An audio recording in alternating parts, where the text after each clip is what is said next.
let's just jump straight into this. I promised everyone that we'd speak about NFTs and the metaverse. So before we delve into it, I'd love to hear how you would actually describe NFTs in one sentence to somebody completely new to this industry. The recorded ownership of digital assets. So it's essentially the ability to own something that is digital. Because in the traditional world, everything digital was basically free. And this changes that. And that's just a small part of it. So where do you then see the value? Do you see it there's long-term value here? Or is it a matter of as money flows in, it's more of where the attention goes, the money flows? This is a bit of a bubble right now. Yes and yes. So yes, there's a bit of a bubble right now. Yes, there's tons of money. Everyone's got tons of ETH and they're throwing it around the NFT market. The reality is that this is actually a very meaningful technology.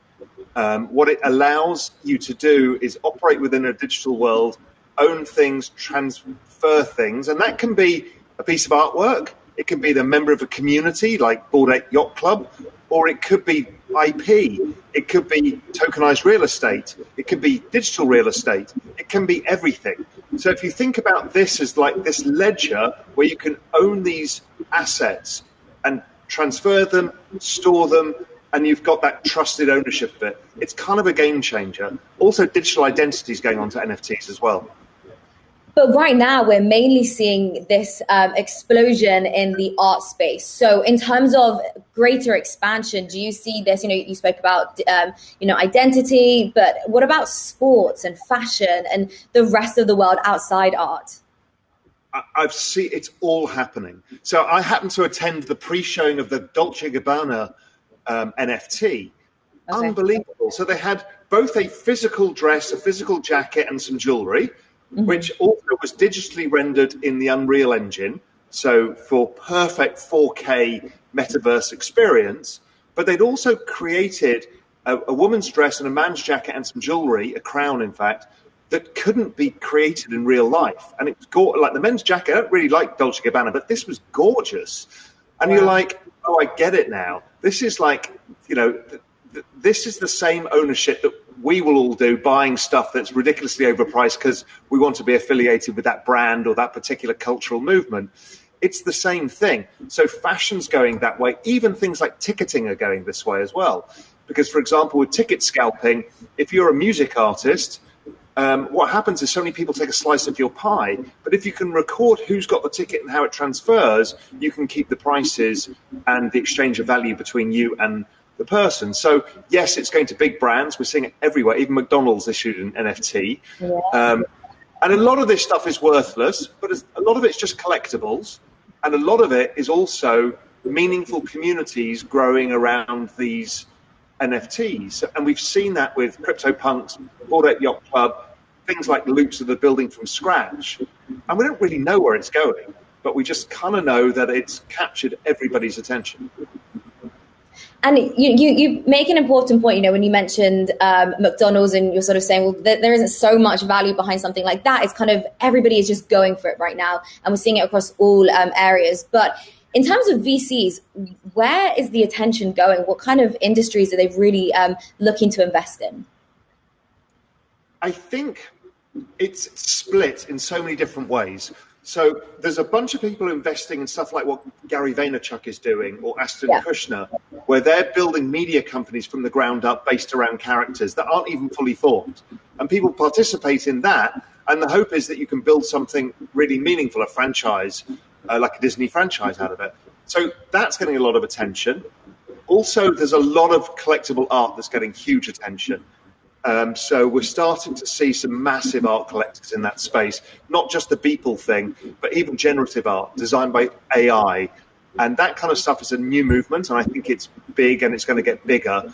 And there's a lot of money in the space, so people will start collecting stuff like that.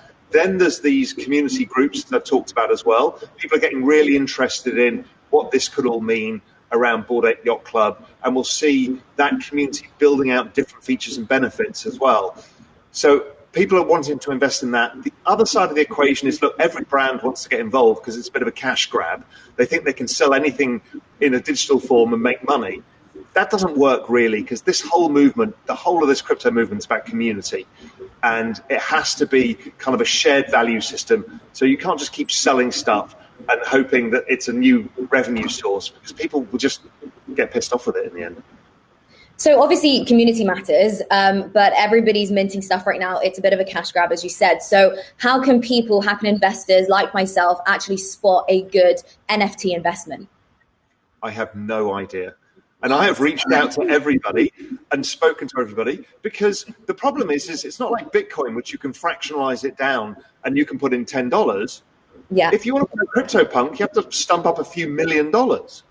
So you know that's probably a good project. It'll go up and down in price, sure. But how are the rest of us supposed to deal with it? I literally don't know. So I've sought everybody's advice, the kind of leading thinkers in the space. And they just say, well, we don't really know, but get involved in projects that have meaning to you, whether it's a like-minded group of people or just a community that you're interested in. I've actually stayed quite clear of it because I don't know how to approach it, because it is difficult. And you kind of know that everything is worth nothing, but some stuff isn't. Yeah. And maybe if you approach it in that way, it's okay. So you can buy stuff. And I've bought a few NFTs because they've got meaning to me, and with no anticipation of making money out of it, but just seeing and feeling what it's like and getting to understand it a bit, and seeing how OpenSea works and MetaMask works and all of the things that you have to do to do this. Yeah, I think it's interesting because a lot of the time people like NFTs because you can, tokenize something which is much bigger, like a car, for example, then everybody can get a bit of a bite of it. But with an NFT on its own, you actually can't, which is an interesting point. But I share the same sentiment. I can't invest, but when people send me them for free or something, I don't want to sell. You get really attached and you do enjoy it, which is fun. I don't know, have you experienced that? You just don't want to sell them and you don't know why? Yeah, exactly. I mean, I've got a few, and people have sent me them. I'm just like, well, I'm just going to keep hold of this stuff, because we don't know where this is all going, and you don't know what you've been given and whether it's got value and stuff like that. So, yeah, I'm not selling, and we're seeing a lot of these projects where nothing sells. People just take them and keep, and that's what a collectible is. And if somebody else finds value in the thing that you have, then it goes up in value. If not, that's okay. If you enjoy it, there's no problem. But we're also seeing crazy gas fees because most of these NFTs are being built on Ethereum. We're starting to see more happening on Solana. So where do you see this going forward? Do you think that, ETH 2.0 is actually going to help solve this? Or do you think things like other chains like Solana, for example, are actually going to push it out of the market? I think the volume of this, if you listen to Mark Zuckerberg yesterday, he clearly referenced both NFTs and crypto. Right, this is going to be the future of the digital world and of all digital goods and the digital recorded ownership of everything. So a chain like Ethereum, as a layer one, it can't deal with it because there's too much going on. So I think it'll push to the layer twos, and will push to Solana, Avalanche, and all of these ultra fast chains that are less decentralized, but you exchange it for lower cost and faster speeds. And maybe that's okay for some of this stuff. Maybe it's not for your CryptoPunk. So maybe you decide which ones you want. That you want the most decentralized, securest chain for the most expensive assets, and maybe not. And I think we'll be able to get them to move around chains as well, so it won't just stay on one chain. Oh, yeah, absolutely. Interoperability is huge right now. But I totally agree with you. People will always prioritize convenience over high gas fees, congestion, and things like that. But don't say that to the Bitcoin maxis, because I know they'll come after you, Raoul. That's right. Yeah, absolutely. But you mentioned Mark Zuckerberg, and obviously we had that huge announcement yesterday that Facebook is rebranding to Meta. So let's discuss this. But before we do, how would you describe the metaverse? It's so vague. It is vague. And how I describe it, it is not one place. It is not Ready Player One, where somebody owns this new world that we live in. What it is the digitally fluid world where we can exist between the physical world and the digital world, where we will work, socialize, and earn in this new world. And it's layers between us talking on a Zoom screen to augmented reality, to full virtual reality, to 3D, they're all part of this. So there is no one destination. It's kind of an end game for where all of this is going. And it's across all sorts. So Facebook or Meta is just one of it, one part of it. So how do NFTs then fit into that? Because Facebook is obviously this mainstream social media platform, and suddenly they're going into crypto. Where's that connection? Well, Zuckerberg made it clear yesterday was a key word that everybody was waiting for, because we didn't believe he would say it, which is interoperability. That people need to be able to take their digital goods and move them around to different places. So what he's basically conceding is NFTs are real. They're important to this space. In fact, the space can't operate without it. And anything that you have within the Facebook meta world should be transferable elsewhere and vice versa. Now, let's see how that plays out. But if that is the case, that's a very big deal for the whole crypto space.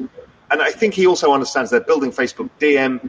He also understands how cryptocurrency plays a role in this too. So that kind of intersection between NFTs and cryptocurrencies are the core part of the metaverse. Without it, we're just in games where we have stuff that has no value because we can't take it anywhere else.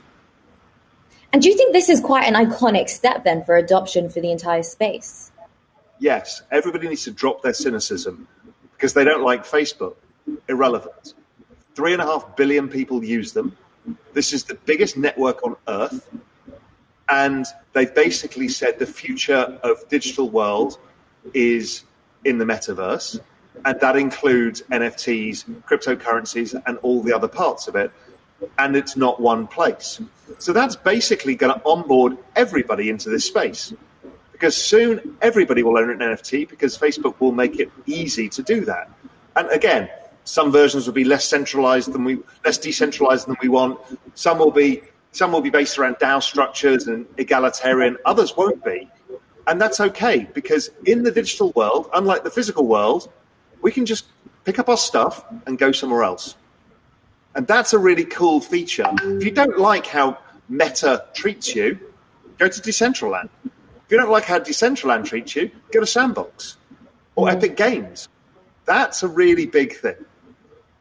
But how effective will Facebook be? Because Facebook tried to be an all-in-one, right? So they had the marketplace, they have the phone calls, the inside chat, and it really seems that the younger generation, well, to put it bluntly, people often refer to Facebook as the boomer social media platform. So how effective do you think they're really going to be at this? Well, if you think about that statement about the boomer baby platform, well, the baby boomers are in their 70s. So Facebook has to make a move. It has to change its demographic if that is the case. Now, we all use WhatsApp, so that's more universal. Instagram is kind of Gen X and millennial, but this is going to be kind of more encompassing. So I think they kind of had to make this move. What's incredible is they've got already 10,000 developers working on this, and they're just hiring another 10,000 more.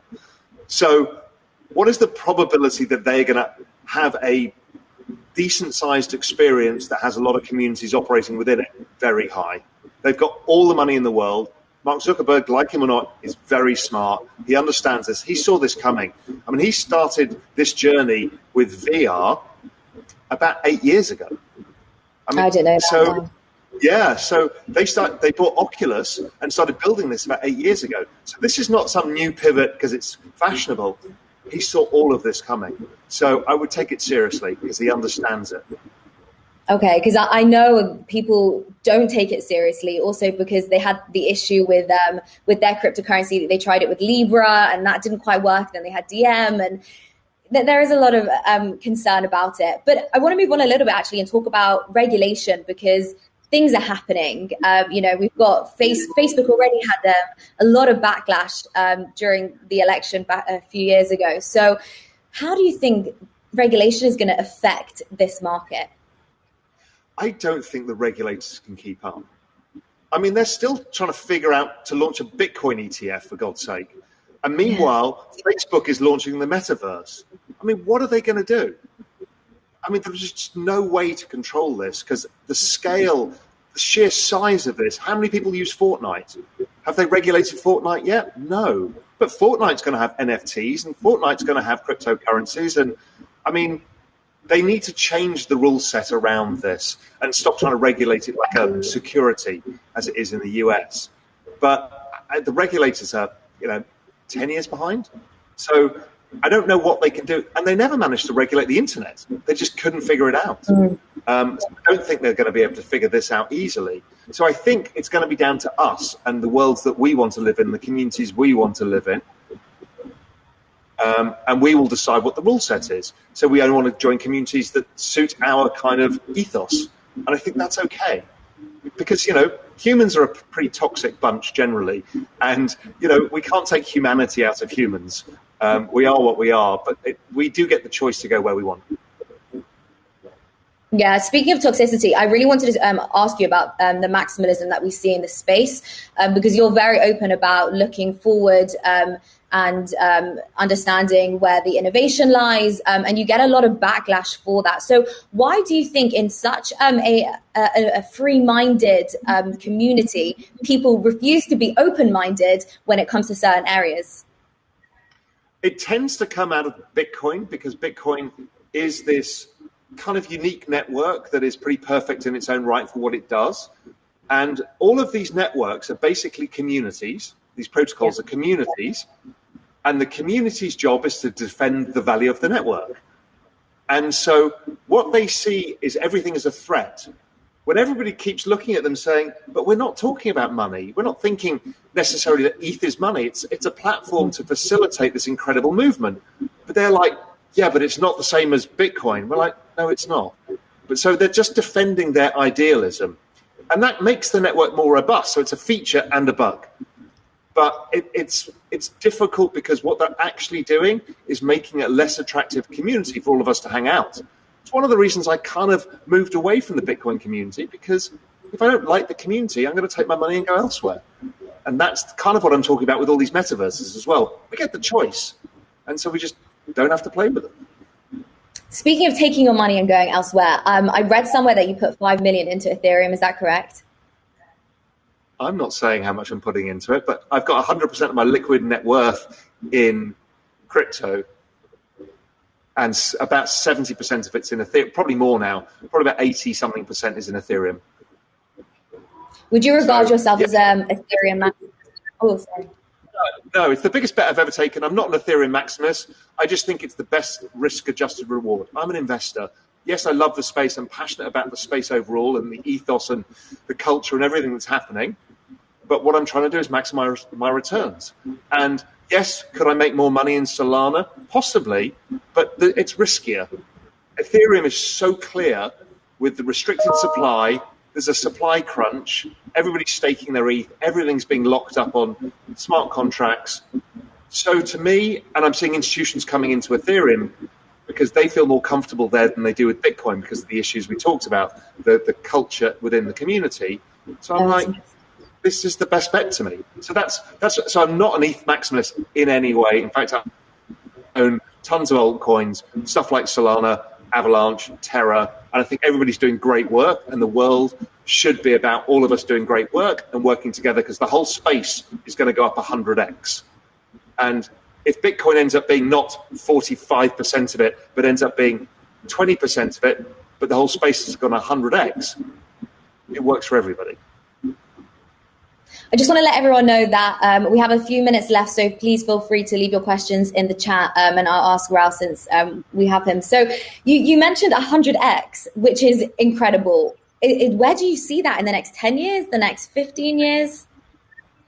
So this is the fastest adoption of any technology in all recorded human history. So it's growing at 113% a year, which is twice the speed the internet was when it had 150 million users. You extrapolate that out, you get to 1 billion people by 2024. If you look at it in terms of market cap, it's about 2 trillion today, a bit over that. Most other assets are around 200 trillion. So equities, bonds, real estate. So if this is the asset class that we think it is, and it's growing at this rate, then 200 trillion is a reasonable estimate by the end of the decade. So that's an entire asset class market cap going up 100-fold. We've seen that in a stock before. We've seen that in a few things, never an entire asset class. So it's the biggest opportunity I've ever seen. Yeah, absolutely. People in the comments are taken aback by your prediction. So we have some questions coming through. So one question that we have is, Raoul, would you have suggestions for the youngsters and startups to get their projects off the ground? How should they structure their blockchain business in terms of getting the right partners and investors, especially when it comes to compliance and governance and things like that? I think the best way for people who aren't super connected in the space, because there's a bunch of people who know everybody and it's much easier for them. Of course. But there's a lot of incubator firms, people like Outlier in the UK, who incubate projects and will help you. So they will tell you whether you've got a good idea or not. They're kind of onboarding 100 firms at a time, and there's several of these. So go to one of the incubator projects, seek their advice, and they will help you through it all. Because there's a lot to learn, and it's really difficult. And if you're not super connected, it feels daunting. But there are people who are there to help, who are set up to do it. Yeah, and I also just want to go back actually a second, because you mentioned that institutions are looking towards Ethereum more than Bitcoin, which we're not talking about enough. And you mentioned it's because of the toxicity, but it has to be something else, surely. I'm sure people aren't, big players aren't afraid of a bit of toxicity. Well, they don't like it because it reflects on them. So they don't like to be overly involved in the space in that respect. But the reality is it's very easy for them to grasp the concept of new technology. So, as opposed to having to be an investor and talk about, the devaluation of money and fiat money and all of this stuff, which is kind of a complicated narrative for a financial institution to have, ETH is easy. It's like, this is the internet of value. We need to own a stake in it. So that's why, and they're all building applications on ETH, and they're all looking at this. And ETH is more of a gateway drug to the kind of things that they're interested in, which is, smart contracts, and things like NFTs, what that can do for their business. Could you put insurance contracts on NFTs? All of this is intellectually very interesting for the existing financial system and existing investors. And in terms of third world markets, how do you see this entire industry playing out? I know there's a lot of adoption happening, of course, in Latin America and Africa. Do you see them as pioneers with this technology? Yeah, they will be, because they can jump ahead, and we're seeing this. We saw it in Kenya when it started with M-Pesa. We're seeing it in India, where they kind of leaped ahead on a whole bunch of stuff. I think this is great. And let's go back to the NFTs. Now somebody in Sudan can mint an NFT and earn ETH, right? They couldn't do that in the world before because there was no ability for them to work in international trade without all these restrictions and bank controls and all this other stuff. So it's actually quite a big leveler. And the metaverse is a leveler because education is going to go into the metaverse as well. And that means that you can educate people in different countries who wouldn't get access to those lecturers or those other fellow students who are alongside each other. It's amazing. Yeah, it's insane if you think education is going to go into the metaverse. So I wonder, how much of our time do you think we're actually going to spend inside there? Sort of creeps me out. Let me ask you the question, how much time do you spend on Zoom? Oh my God, don't ask me that. Because that makes me think I'm going to spend so much time in the metaverse. Well, you are, because it's all going to be the same thing. So your Zoom right now exists as a separate app, but in the metaverse, if you're in 3D, most of us won't be because nobody wants to walk around with goggles all the time, but it'll be part of an experience, like a 3D experience on your screen, where you can have your Zoom thing up, you can have other applications, and it all works in a better way. So it's just going to be a natural way for you to be. You're not always going to be living in the avatar world where you're representing yourself digitally. You can represent the space that you operate within, your computer screens, all of the things that you use. Again, there is no kind of final state. Everybody thinks, we're all going to be walking around with VR headsets, and it doesn't have to be that. It's every digital experience and how it all seamlessly comes together. Because right now, for example, if I wanted to send you a Bitcoin via this Zoom, we can't. No. But in the future, it'll be super easy because they'll all be integrated. That's what the metaverse is. It's a really optimistic approach towards it, because there's a lot of concern that we will be opting out of the real world and going headfirst into the metaverse, because people do see it like that. They don't see it as like this seamless kind of infusion of the two. There's like Black Mirror episodes, for example, where, you know, people think that we're going down that direction. So is there no part of you which is concerned that we're going to go too far and, you know, simulation within a simulation, as Elon Musk talks about? We are humans and we will screw it up as we do everything. So yes, there will be monopolies, there will be bad actors, there will be people using your data. You will be interacting with AI avatars of which you don't know who's human and who's not.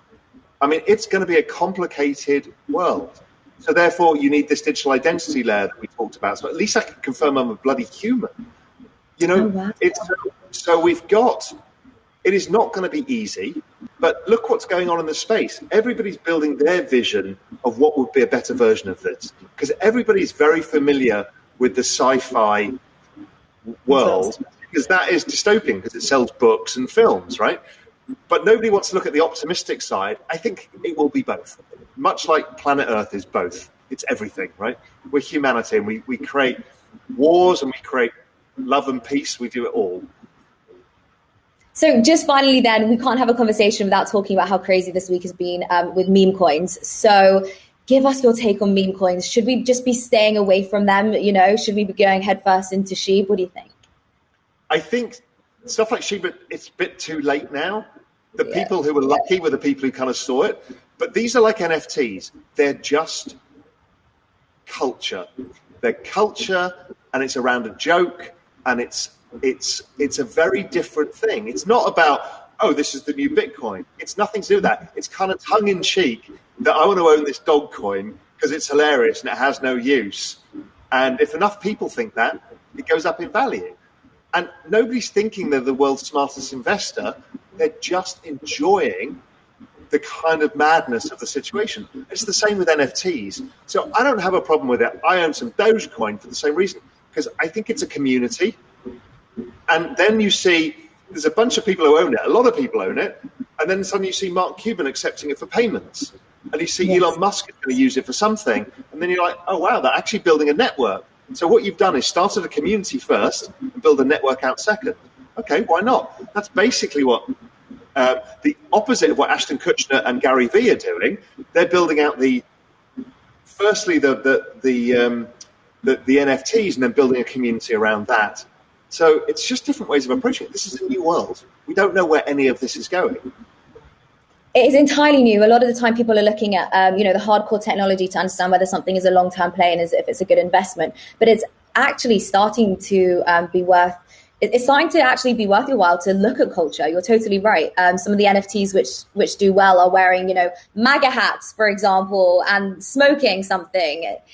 It's just part of the internet way, isn't it? Yeah, in much the same way that TikTok is cultural and Instagram is cultural. These are cultural things that you can actually own. And, and that's a new breakthrough. Culture as an investment, culture as speculation, culture as something tangible. I mean, it's great. And I don't know what it all means, but just go with it for the ride because people are having fun. Nobody's buying Shiba thinking, this is my life savings, I need to do this. Like they're doing with Bitcoin, because Bitcoin's a serious investment thing. But this is a community that's having fun. And they're YOLOing in. And I don't have a problem with that. As long as they don't take leverage, it's fine.